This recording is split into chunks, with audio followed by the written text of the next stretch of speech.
Good morning, I'm Paul Lisnick, and welcome to WGN-TV Political Report. With Election Day over, Illinois officials are turning their attention back to combating a second surge of COVID-19. The state's daily case count is reaching record highs with no sign of slowing down. This week, the governor pleaded with local leaders to help enforce stricter mitigations. What will it take to make this real for you? Are you waiting for healthcare workers to get sick to a point where you don't have enough staff in the local hospital to cover the next shift? What about if the hospitals become so overrun that you're sick and you're dying have nowhere left to turn? Because I promise you, while you fail to take responsibility in your city and your county, that day is coming closer, and it will be on you. The governor has long said he wouldn't put another statewide stay-at-home order in place, but he's now saying that could be all we'll be left with. Several regions across the state are now under Tier 2 mitigations, meaning no gatherings with more than 10 people, no indoor dining, business curfews, and more. Now, that includes parts of Chicago's suburbs. Naperville Mayor Steve Cherico joins me this morning via Zoom to talk about it. Mayor, welcome back to the show. Good to see you. Thank you. Good to be here.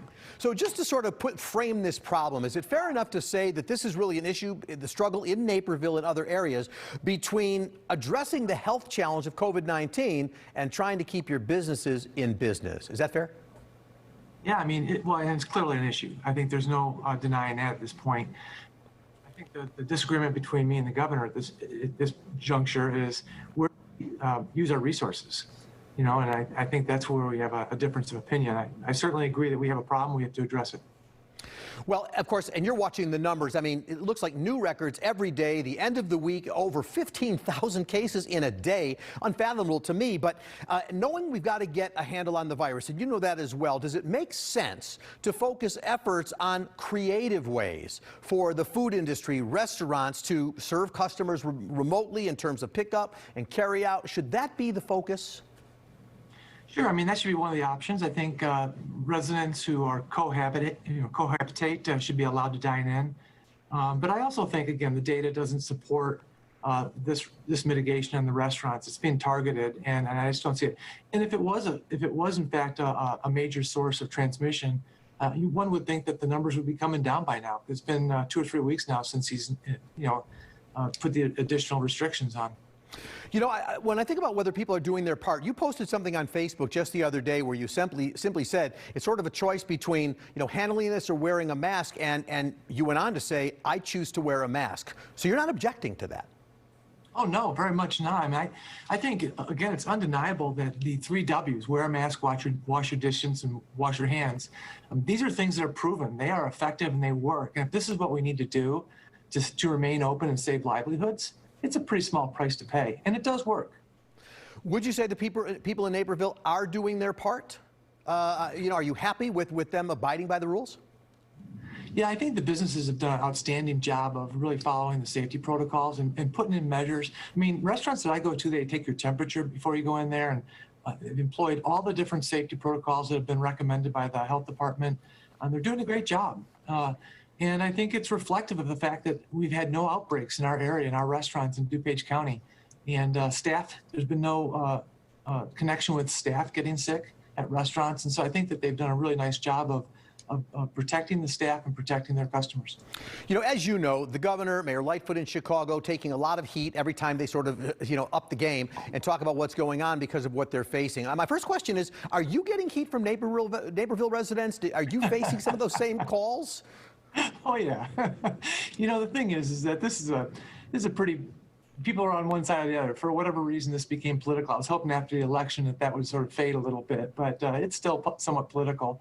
But look, I try to guide myself by reason, and I look at the data, and I pay attention to the information that we're being given by our hospitals, and then I try to make recommendations accordingly. And but unfortunately, it is still somewhat political. You made the comment as well the other day publicly where you said, look, I'm not about to, go around arresting restaurant owners who violate the rules. And I know you said most people are playing by the game, but what message do you have to restaurants? I mean, look, and I understand nobody's violating the rules because they want to make a comment to Pritzker. I mean, maybe, but I don't think so. I think this is about people just going, I'm going to lose my business if I don't. What do you say to them? Yeah, it's a tough spot because a lot of them are in that position where they're like, well, go ahead and shut me down then, because I have nothing to lose. I'm going to go out of business either way if that's the case. And so they're in a no-win situation. So, and I certainly sympathize with that, that predicament that they're in. I just don't agree with this target on our restaurants and restaurant bars when 50% of our deaths and really our patients at our hospital are coming from long-term care facilities. Why don't we focus there, where we know without dispute that this is where the most vulnerable people live.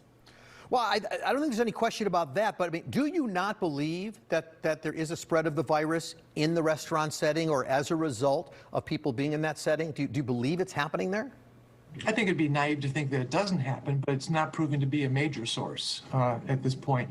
And, look at and I don't dispute the numbers, although I have to say that the criteria has changed. And I know they're using antigen testing now, and probable cases are now being included in these numbers.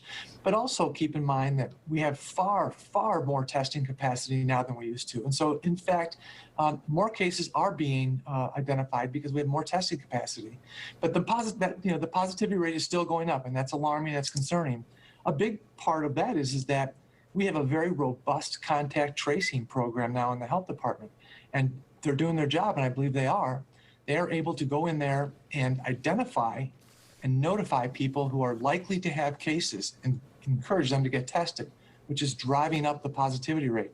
That's a good thing because we're able to identify more people who are asymptomatic out there and who otherwise would never know that they were exposed to this virus. But as a result, it's driving up the positivity rate, which also means we have a higher caseload. So higher testing, contact tracing, all is making us have higher numbers. All right. Mayor Steve Cherico of Naperville will stay in touch with you as this proceeds and check in to see how you're doing. Thank you, sir. Great, Paul. Thanks a lot. All right. Coming up next, a deeper look at the political transformation of DuPage County. Why Chicago's suburbs have gone from red to purple to blue in a matter of years. Don't go anywhere.